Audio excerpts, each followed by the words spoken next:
तुम मुझे खून दो, मैं तुम्हें आजादी दूंगा। तो बेटा नेताजी सुभाष चंद्र बोस भी बिना खून के आजादी नहीं दे पाते, क्योंकि बेटा हर चीज त्याग और बलिदान मांगती है। तो बेटा अगर नाम के आगे डॉक्टर लगाना चाहता है तो तेरे जैसे 27 लाख लोग लगाना चाहते हैं। तो बेटा तुझे कुछ तो डिफरेंट बनना पड़ेगा। ग्रह त्यागी, अल्पाहारी, श्वान निद्रा। तो बेटा ये सब 5 लक्षण बताए स्टूडेंट लाइफ के, उसमें से एक लक्षण मैं तेरे से मांगता हूं कि बेटा अभी सन्यास ले ले। भूल जा दीन दुनिया को, भी जो लाइफ तू अभी जी रहा है उसको थोड़ी सी चेंज कर ले मेरे लाल। सर कैसे कर ले? तो अगले 6 महीने की प्लानिंग देता हूं। बेटा आपको 2-3 चीजें करनी पड़ेगी जो बहुत टेक्निकल है, जो एहसास नहीं होगा लेकिन तेरे आउटपुट को बदल कर रख देगी। तो तेरे आउटपुट में जमीन आसमान का अंतर ले आएगी। सर ऐसा क्या बताने वाले हो? सबसे पहले तो ये देखो, क्या आपकी प्रिपरेशन नेगेटिव एनर्जी के लोग तो कंट्रोल नहीं कर रहे? क्या आपकी प्रिपरेशन में नेगेटिव एनर्जी का रोल तो नहीं आ रहा? जाने अनजाने आप बेटा उतना आउटपुट नहीं दे पा रहे हो क्योंकि आप परेशान रहते हो, खुश रहकर नहीं पढ़ पा रहे हो। तो बेटा ऐसे लोगों से दूर रहे, नेगेटिव एनर्जी वाले लोगों से दूर रहे। बेटा नेगेटिव एनर्जी वाले लोगों से दूर रहे। बेटा आपके बेटा बोलना तो नहीं चाहिए लेकिन कई रिश्तेदार होते हैं, है ना, कई बेटा हमारे घर में होते जो हमारे को हमेशा डिमोटिवेटेड बातें करते हैं फोन करके कि तेरा नहीं होगा, तू पढ़ता नहीं है, तूने ये करा, पिछला साल खराब कर दिया, तू अभी भी हमें लगता नहीं है पढ़ रहा है। कई बार बेटा जाने अनजाने में मम्मी पापा भी ऐसी बातें कर लेते हैं। मुझे कहना नहीं चाहिए लेकिन बेटा ये कड़वा सत्य है। तो बेटा ऐसी नेगेटिव बातें करने वाले रिश्तेदारों से दूर रहें। मम्मी पापा को तो अवॉइड नहीं कर सकते तो बेटा कम बात करो। जितनी काम की बातें, क्या खाया क्या किया वो बता दो, और बेटा जैसी नेगेटिव बातें स्टार्ट हो आप बात को थोड़ी सी घुमा दो और बोल दो मैं वापस कॉल करता हूं। ठीक है बेटा, क्योंकि बेटा परेशान रहेगा तो आउटपुट नहीं आएगा। तो बेटा ऐसे दोस्तों से, ऐसे रिश्तेदारों से जो हमेशा फोन करके डिमोटिवेट करे, उनका फोन ही पिक मत करो। क्लियर है बेटा? कि तूने ये बुक कर ली क्या, मैंने ये बुक कर ली, इन बातों से बचो। अपनी जो प्लानिंग है प्रॉपर उस पर चलो। हमें दोस्तों की प्लानिंग बड़ी ज्यादा इंफ्लुएंस करती है, उसके चक्करों में मत पड़ मेरे लाल। तू तेरी प्लानिंग पे चल। तो बेटा नेगेटिव एनर्जी के लोगों से दूर रहे। ठीक है, तो पहली इंपॉर्टेंट बात है ना, अवॉइड देम। ठीक है बेटा, हमारे रथ को हम ही चलाएंगे, कोई और नहीं चलाएगा। क्लियर है? अच्छा, दूसरा, क्योंकि बेटा आपको पता ही नहीं पड़ता है, वो लोग आपको, आप बात कर लेते हो 10-10, 15-15 मिनट, वो डिमोटिवेट कर देते हैं, वो ऐसा इंजेक्शन आपके शरीर में घोल देते हैं जिससे आपके अगले 2-3, 4-5 घंटे या 2-3 दिन तक खराब हो जाते हैं। तो बेटा इस बात का विशेष ध्यान रखें। ठीक है, मैं तो बेटा जब मेरे फोन करते थे, कई बार होता है दोस्त फोन कर देते कि मैंने ये बुक कर ली, तूने ये कर ली क्या, तो मैं तो बेटा मुझे पता पड़ जाता था ये नेगेटिव एनर्जी वाले लोग हैं। तो उनका फोन आता था तो मम्मी को बोलता था मम्मी आप बात करो, और वो जैसे ही बोलते थे आंटी मोहित है क्या, तो मेरी मम्मी को सीधा बोल रखा था मैंने, बोल दो कि वो तो रात भर पढ़ रहा था बेटा, अभी सोया है। बेटा खुद का बेटा अगर आपको पता है कोई गलत हरकत कर रहा है तो उसके लिए बोला गया झूठ सत्य से ज्यादा खतरनाक है। बेटा अपने हित में बोला गया झूठ, बेटा ध्यान रखना, अगर दूसरा गलत कर रहा है तो उस गलत को काटने के लिए बोला गया झूठ सत्य जितने बराबर होता है। तो अगले में मम्मी कह देती थी वो तो रात भर बेटा पढ़ रहा था अब सो रहा है, तो अगला आपको डिमोटिवेट कर ही नहीं पाएगा, और जो नेगेटिव एनर्जी लेके आया था वो नेगेटिव के साथ ही चला जाएगा, डबल नेगेटिव के साथ जाएगा। कई दोस्त ये बुक कर ली क्या, वो बुक कर ली क्या, तो मैं तो बेटा मेरे साइंस मैथ थी लेकिन मैं तो बायो की 2-4 फॉरेन ऑथर की बुक के नाम ध्यान रखता था, मैं तो बोलता था मैंने तो वो भी कर ली। बेटा अगला अपने को जहरीला बीज देना है, अपन डबल बीज देके निपटा दो अगले को। तो बेटा आपकी प्रिपरेशन को नेगेटिव एनर्जी कंट्रोल नहीं करनी चाहिए, इसका विशेष ध्यान रखें। अपने आप आपका आउटपुट बढ़ जाएगा, अपने आप सही रास्ते पर चलोगे, आप रास्ते से भटकोगे नहीं। ठीक है सर, अब देखो क्या आप खुश रहकर पढ़ पाते हो? क्या ये तो नहीं कि आप बेटा हमेशा बुझे बुझे रहकर पढ़ाई कर रहे हो? चेक करो अपने आप को और कमेंट करके बताओ, क्या ऐसा तो नहीं आप पूरे दिन बुझे हुए रहकर पढ़ते हो? बुझे हुए रहकर पढ़ोगे तो आउटपुट नहीं आएगा। सब खुश रहकर कैसे पढ़े? एक तो मैंने बता दिया नेगेटिव एनर्जी वाले बच्चों से दूर रहो, नेगेटिव एनर्जी से दूर रहो, एक तो ये हो गया दूर रहो। ठीक है सर, रहो। पर सर हमारे को तो पढ़ाई ही परेशान कर देती, तो पढ़ हम खुश कैसे रहे? अपने पैशन को कभी मत छोड़ो। Always follow your passion, always follow your passion, always follow your passion also. बेटा अपने पैशन के लिए टाइम निकालो। कई बच्चे होते हैं जो बैडमिंटन बहुत अच्छा खेलते हैं, कई बच्चे सिंगिंग अच्छी करते हैं, कई बच्चों को डांस का शौक होता है, कई बच्चे टेबल टेनिस अच्छा खेलते हैं, कई बच्चों को क्रिकेट अच्छा लगता है, कई बच्चों को टीवी देखना अच्छा लगता है। तो बेटा जो भी आपका पैशन है उसके लिए आपके रूटीन लाइफ में 1 से 1.5 घंटा 1 आवर के आसपास 1 आवर के आसपास निकालो। सर आप पढ़ने की बातें कर रहे हो और फिर खेलने की बात भी। बेटा अगर आप खुश रहोगे तो आपका हैप्पीनेस इंडेक्स बढ़ेगा, है ना? इससे हैप्पीनेस इंडेक्स बढ़ेगा, इससे हैप्पीनेस इंडेक्स बढ़ता है। इसको बोलते हैं हैप्पीनेस इंडेक्स, जो कि बहुत जरूरी है, आउटपुट के लिए बहुत बढ़ता है। आप देखो बेटा बड़ी बड़ी मल्टीनेशनल कंपनियों में भी टेबल टेनिस वगैरह सारे खेलने के साजो सामान लगाए जाते हैं। रिलैक्स करने के लिए बेटा उनके अलग से वो कॉरिडोर बनाए जाते हैं। क्यों? ताकि उनका हैप्पीनेस इंडेक्स बढ़े, उनका काम में मन लगे और प्रोडक्टिविटी बढ़े। तो अगर प्रोडक्टिविटी बढ़ानी है तो इससे हैप्पीनेस इंडेक्स बढ़ेगा और उससे प्रोडक्टिविटी बढ़ेगी, प्रोडक्टिविटी बढ़ेगी।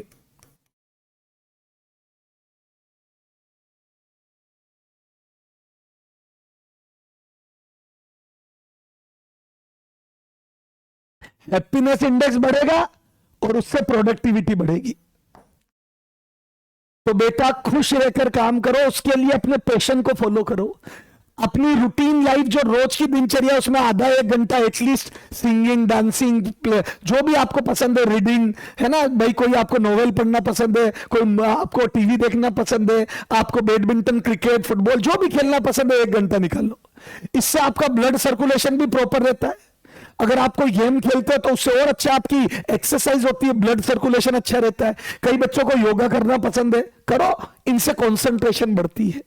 तो बेटा हैप्पीनेस इंडेक्स बढ़ाओ। तो खुश रहकर काम करो, खुश रहकर काम करने का आउटपुट आता है, तो ये ध्यान रखो। हाँ, उसके बाद बेटा सबसे बच्चा पूछता है मॉर्निंग में सेल्फ स्टडी करे या इवनिंग में। ये भी बच्चा समझ नहीं पाता है। कई बार वो सोचता है दोस्त तो सुबह पढ़ता है और टॉप कर रहा है और मैं इवनिंग में पढ़ता हूं या रात को पढ़ता हूं, तो इसका मतलब मैं गलत कर रहा हूं। कई बार हम मॉर्निंग में पढ़ते हैं, टॉपर इवनिंग में या नाइट में पढ़ता है, तो हमें लगता है हम नहीं। बेटा इसका कोई मतलब नहीं है। आपकी कंसंट्रेशन कब बनती है? जैसे मेरी कंसंट्रेशन लेट आवर्स में बनती थी रात को, क्योंकि पूरे चारों तरफ शांति हो जाती थी, है ना, व्हीकल्स के शोर कम हो जाते थे, तो मुझे रात को पढ़ना अच्छा लगता था। तो बेटा जिनको नाइट में कंसंट्रेशन बनती है वो नाइट में स्टडी करें। जिनकी सुबह, कई बच्चे होते हैं जो सुबह 2-3 बजे 4 बजे उठ के पढ़ना चाहते हैं, 4 से लेकर 7-8 बजे तक, तो वो मॉर्निंग में पढ़ लें। तो ये डिपेंड करता है आपकी कंसंट्रेशन कब बनती है। और इस बात पर भी डिपेंड करेगा आपकी कोचिंग का टाइमिंग्स क्या है, आपके पढ़ने का या स्कूल का टाइमिंग्स क्या है ना, कोचिंग स्कूल जो भी है। तो क्या मैं बोलता हूं अगर आपके टाइम ही मॉर्निंग 7 से 2 बजे की कोचिंग है, तो फिर तो आप लेट नाइट कैसे पढ़ोगे? अब बच्चे क्या करता है, कोचिंग का टाइम 7 से 2 है और पता पड़ा रात को पढ़ रहा है 2-2, 3-3 बजे तक। लेट नाइट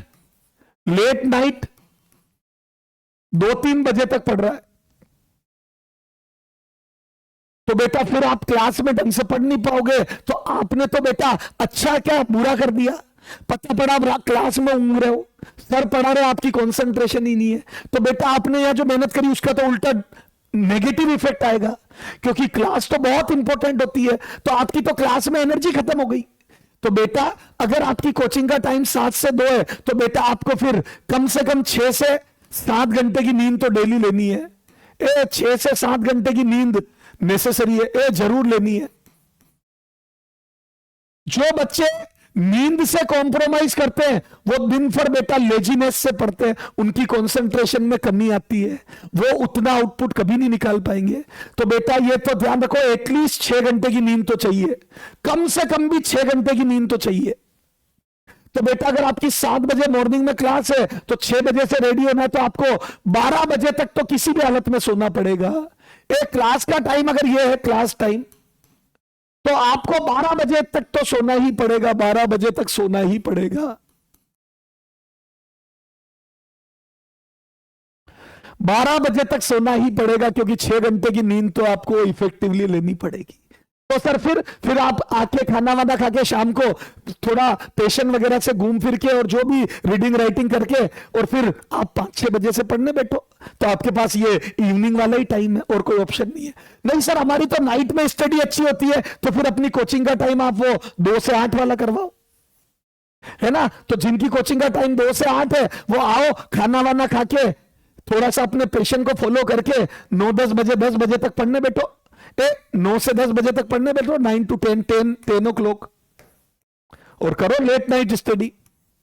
अब आपके पास ऑप्शन है 2-3-4 बजे तक पढ़ने का, फिर आप सो जाओ, 12 बजे उठ के खाना वाना खा के लाइट खाना खा के कोचिंग चले जाओ, टिफिन ले जाओ, बीच में थोड़ा और ब्रेकफास्ट, थोड़ा सा शाम को कुछ वो खाने नाश्ता वास्ता करके पढ़ लो। तो बेटा ये जो कोचिंग के टाइम पर काफी ज्यादा डिपेंड करेगा, तो आप अपनी कोचिंग का टाइम वैसे ही सेट करो जब आपसे पढ़ाई, अगर आपसे लेट नाइट पढ़ाई होती है तो कोचिंग का टाइम फिर इवनिंग वाला रखाओ, 2 से 8 वाला। और अगर आपको मॉर्निंग में अच्छे से पढ़ सकते हो या इवनिंग में अच्छे से पढ़ सकते हो तो टाइम 7 से 2 रखाओ। इसमें भी आप ये कर सकते हो कि 10 बजे के आसपास सो जाओ और सुबह 4-5 बजे उठ जाओ, तो सुबह 2-3 घंटे की स्टडी सुबह कर लो। क्लियर है। तो वो आपके पास फिर फ्लेक्सिबिलिटी रखनी पड़ेगी। तो बेटा पढ़ने का ये तो ऐसा कोई हार्ड एंड फास्ट नहीं है कि मॉर्निंग आवर्स में ही हम पढ़ सकते हैं या इवनिंग में ही पढ़ सकते हैं या नाइट में ही पढ़ सकते हैं। ये डिपेंड करता है आपकी कंसंट्रेशन पे, ये पर्सन टू पर्सन वेरी करता है।